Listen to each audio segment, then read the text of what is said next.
Hi, I'm Michelle Sterling for Friends of Science Society. I just did a little spoof about the $115 million grant that the federal government gave to the city of Vancouver to build or facilitate 40,000 homes, and pointed out, as many did on X, on Twitter, that that's only $2,875 per home, and what could you build with that?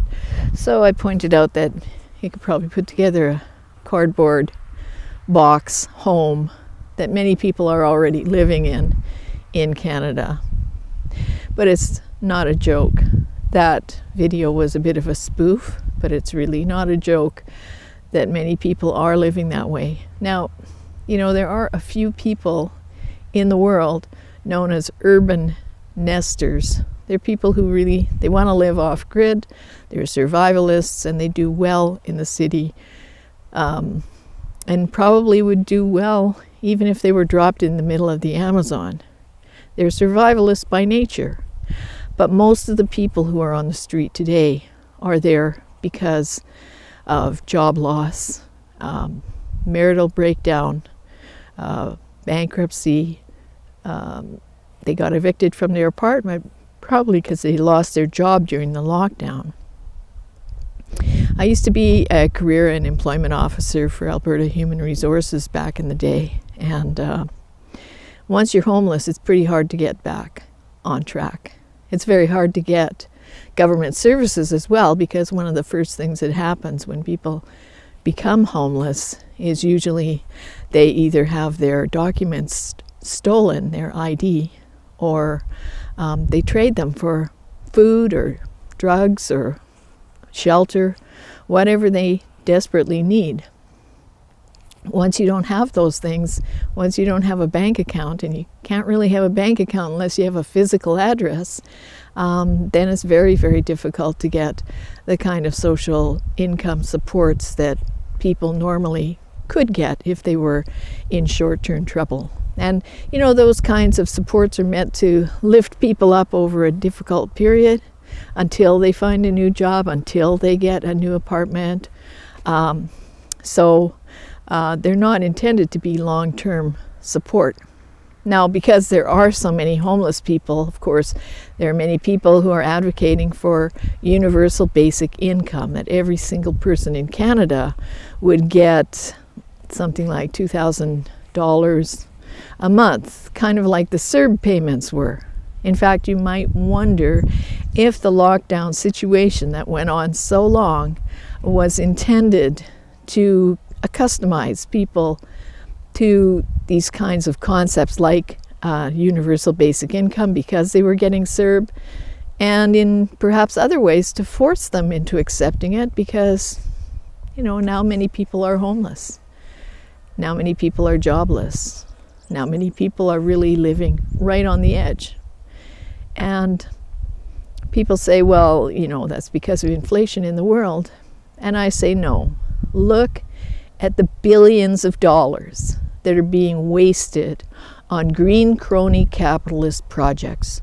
$32 billion on the EV battery plants down east. Billions of dollars have been sent overseas or committed overseas for all kinds of programs for people who are not citizens of Canada. So that money could have and should have gone into building strong networks within our communities and helping our citizens maintain a stable form of living and find new work.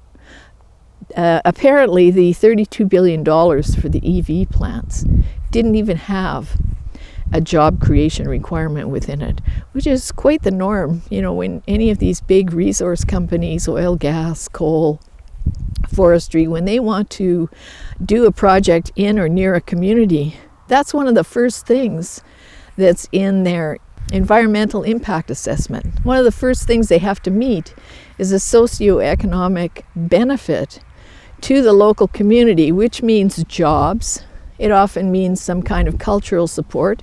In many cases, you'll find that, they've gone into working near a certain community.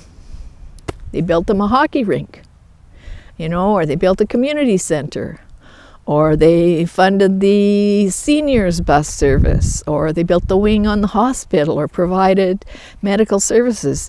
Now, those are for companies working domestically in Canada.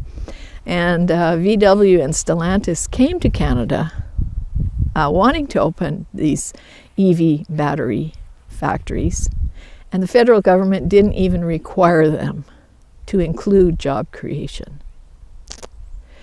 So all this money should be helping our own people. And if we were developing our natural resources, like the oil sands in Alberta, like the oil and gas across Canada, like the oil and gas projects offshore of Nova Scotia, which they just canceled, the revenues from those projects would finance many of the socioeconomic needs we have, whether it be healthcare, education, or helping the homeless get back on their feet.